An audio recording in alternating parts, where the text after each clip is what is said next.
কোন কোন খাবার দিয়ে সাহরি ও ইফতার করা সর্বোত্তম হবে? ইফতার এবং সাহরির জন্য সবচেয়ে উত্তম খাবার হলো খেজুর। নবী করিম সাল্লাল্লাহু আলাইহি সাল্লাম সাহরি সম্পর্কে বলেছেন, নেআমা সাহুরুল মুমিনি আত-তামর, ইমানদারের কতই না উত্তম সাহরি হলো খেজুর। তিনি ইফতার করতেন সাধারণত খেজুর দিয়ে, এবং যে খেজুর দিয়ে তিনি ইফতার করতেন সেটা ছিল আধা পাকা আধা কাঁচা খেজুর। সাধারণত মুখের অংশ থেকে, গোড়ার অংশ থেকে পাকা শুরু হয়, এরপর আস্তে আস্তে মুখের অংশের দিকে যায়। গোড়ার অংশ থেকে অর্ধেক পেকেছে, নরম হয়েছে, আর বাকি অর্ধেক কচকচে কাঁচা। এই খেজুরকে বলা হয় রোতাব। নবী সাল্লাল্লাহু আলাইহি সাল্লাম এটা দিয়ে সাধারণত ইফতার করতেন। গরমের সময়, রমজান হলে এটা পাওয়া যায়। তো এটা যদি না থাকতো তাহলে সরাসরি সাধারণ যে খেজুর সেটা দিয়ে তিনি ইফতার করতেন, পুরো পাকা খেজুর দিয়ে ইফতার করতেন। অতএব ইফতারের জন্য খেজুর হলো সবচেয়ে উত্তম আইটেম। কিন্তু এটা জরুরি কোনো জিনিস না, আবশ্যক কোনো বিষয় না যে ইফতারের জন্য খেজুর হতেই হবে, খেজুর ছাড়া ইফতার হবে না, এমন কোনো কথা নেই। কেউ যদি বড়ই দিয়ে ইফতার করে, ইফতার হয়ে যাবে, রোজা হয়ে যাবে। কত মানুষ দামি দামি খেজুর দিয়ে ইফতার করে, কিন্তু তার রোজা আল্লাহর কাছে কবুল হয় না। আবার অনেকে হয়তো সামান্য এক ঢোক পানি দিয়ে ইফতার করেন, অথবা অন্য কোনো খাবার দিয়ে ইফতার করেন, খেজুর কেনার সামর্থ্য নাই, কিন্তু তার রোজা আল্লাহর কাছে কবুল হয়ে গেছে। এই জন্য রোজার সাথে এই ইফতারের আইটেমের সম্পর্ক তেমন গভীর কোনো সম্পর্ক নাই। তবে হ্যাঁ, সামর্থ্য যখন থাকবে অনেক কিছুর, তখন খেজুরকে আমরা অগ্রাধিকার দেব সুন্নাহ হিসাবে নবী সাল্লাল্লাহু আলাইহি সাল্লামের। আল্লাহ আমাদেরকে তৌফিক দান করুন। ঠিক একইভাবে সাহরির জন্য এই একই খাবারকে বিশেষভাবে গুরুত্ব দেওয়া উচিত। সাহরিতে আমরা সাধারণত ভাত, মাছ যাই খাই না কেন, একটা খেজুর আমরা খেয়ে নিতে পারি, একটু খেজুর খেতে পারি, দুটো খেজুর খেতে পারি। তাহলে সেক্ষেত্রে আমাদের সাহরিতে খেজুর খাওয়ার যে সুন্নাহ সেটা আদায় হয়ে যাবে ইনশাআল্লাহ।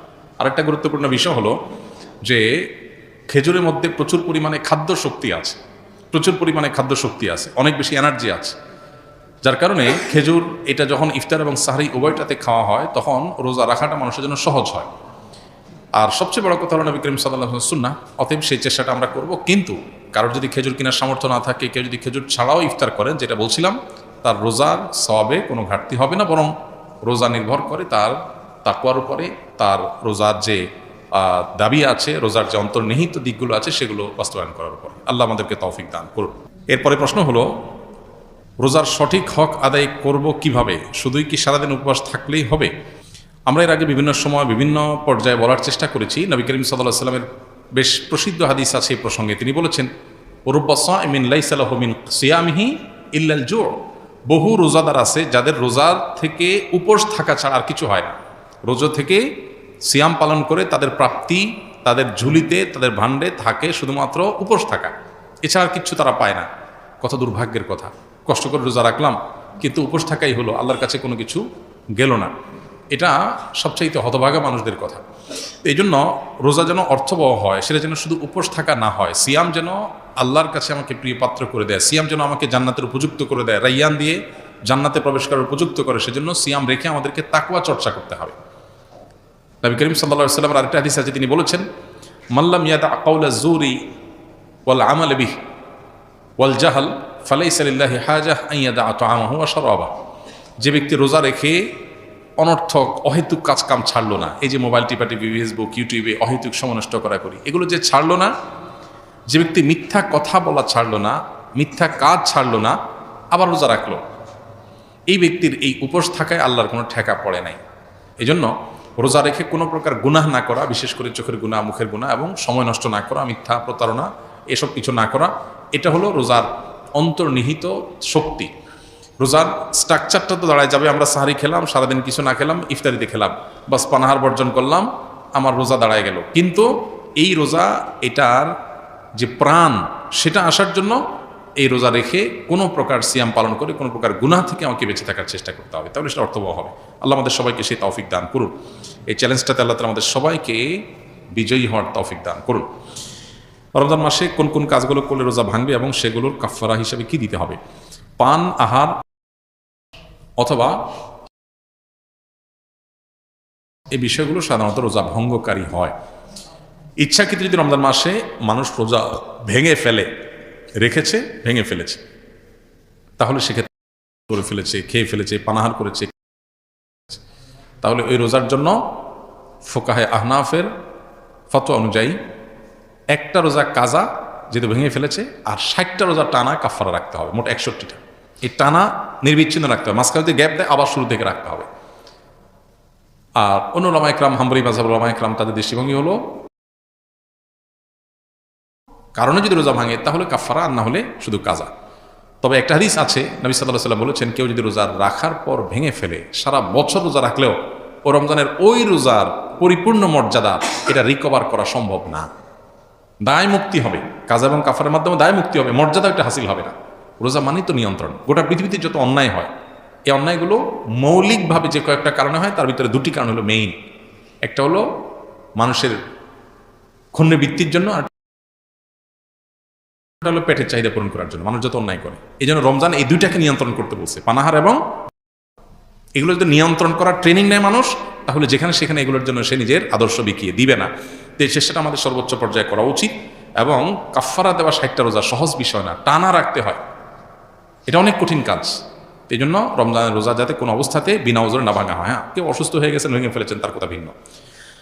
যারা রমজান মাস পেয়ে গুনাহ মাফ করাতে পারলো না, তাদের পর ইসলাম কি শাস্তির কথা উল্লেখ করা হয়েছে? কোনো বিশেষ শাস্তি তো না, তবে হাদিস আমরা শুনেছি নবী সাল্লাল্লাহু আলাইহি ওয়াসাল্লাম থেকে বিভিন্ন ভাষায় হাদিসটি বর্ণিত হয়েছে। মূল জিনিস একই, বাউদামান আদরাকা রমাদান ওয়া লাম ইয়াগফিরলাহ। কেউ রমজান পেল কিন্তু গুনাহ মাফ করাতে পারলো না, তার জন্য ধ্বংসের বদদোয়া করেছেন জিবরিল।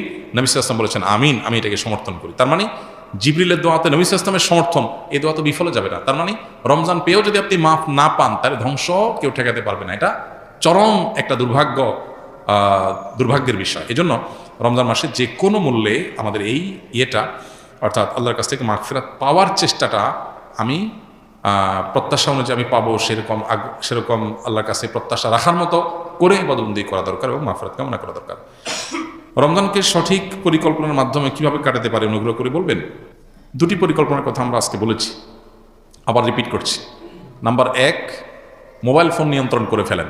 রমজান মাস কোনো স্মার্টফোন ব্যবহার করবেন না, নেট কানেকশনের সাথে সংযুক্ত থাকবেন না। যাদের নেটেই কাজ, নির্দিষ্ট সময় কাজের সময় করবেন, এরপরে টোটালি বন্ধ করে দিবেন। বাসার রাউটার বন্ধ করে দিবেন, নির্দিষ্ট সময় চালিয়ে বাকি সময় বন্ধ করে রাখবেন। ডিসিশন নেন, দেখবেন আপনার রমাদানের অন্য 10টা 20টা প্রস্তুতির চেয়ে এই একটা প্রস্তুতি আপনার রমাদানকে অনেক বেশি অর্থবহ করে দিবে ইনশাআল্লাহ। দ্বিতীয়ত, রমজান মাসে আনহেলদি, অস্বাস্থ্যকর এবং আমাদের জন্য ক্ষতিকর এবং অপ্রয়োজনীয় অতিরিক্ত খাবার গ্রহণ করা থেকে রমজানে বিরত থাকে।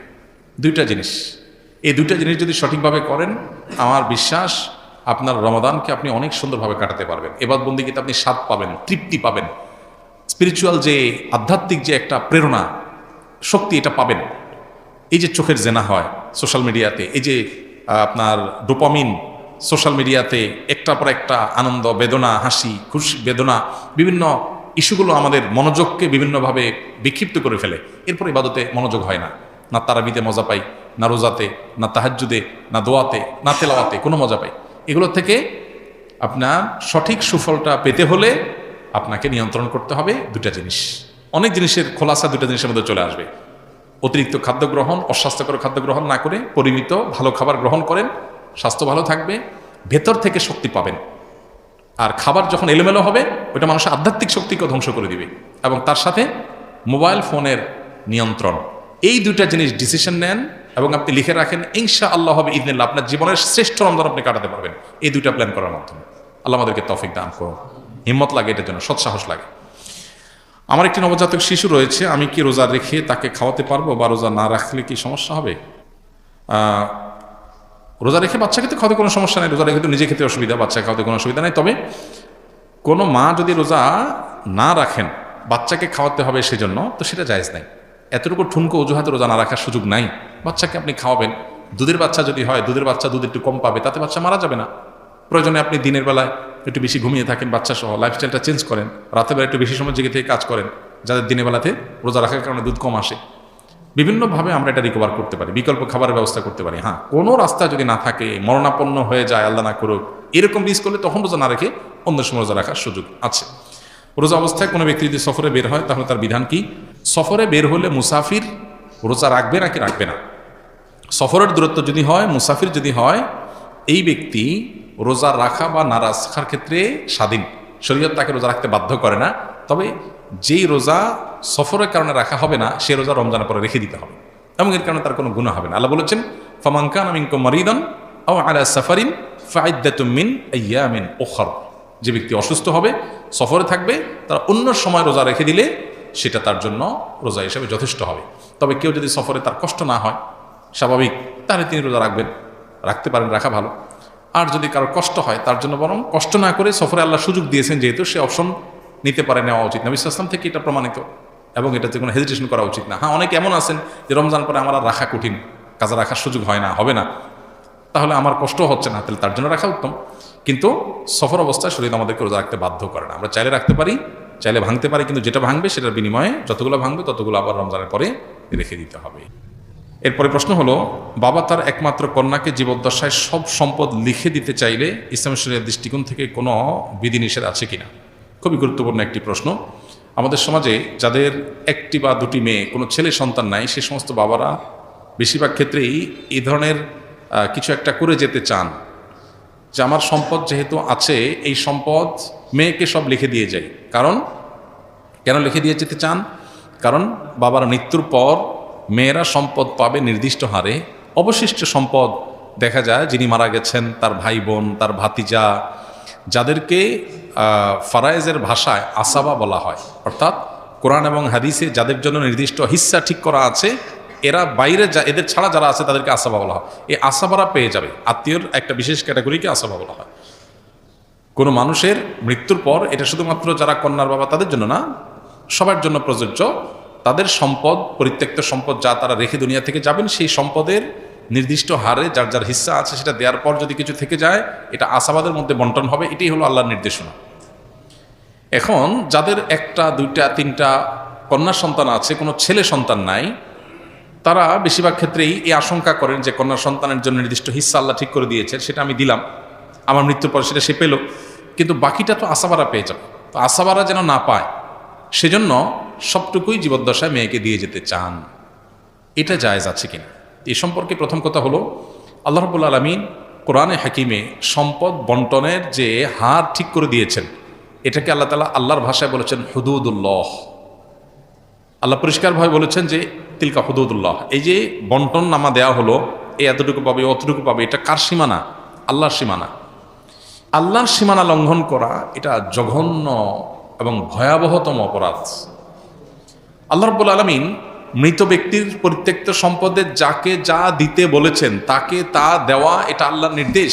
আল্লাহ বলেছেন ফারিদাতুম মিনাল্লাহ, এটা আল্লাহর নির্ধারণ। এটা কে ফিক্স করেছেন? আল্লাহ করেছেন। আল্লাহ তাআলা পরিষ্কারভাবে বলেছেন এটা আল্লাহর নির্ধারণ, এটা আল্লাহর সীমানা, অতএব এগুলো ক্রস করা যাবে না। মুশকিল হলো আমরা বেশিরভাগ মানুষ, আমরা আমাদের আপন বলতে বুঝি নিজের স্ত্রী, ছেলে মেয়েকে, খুব বেশি হলে বাপ মাকে আমরা হয়তো কাউন্ট করি। বেশিরভাগ মানুষই আমাদের গণ্ডিটা সীমাবদ্ধ হলো স্ত্রী এবং ছেলে মেয়ের মধ্যে। পরিবার বলতে এটুকু বুঝি।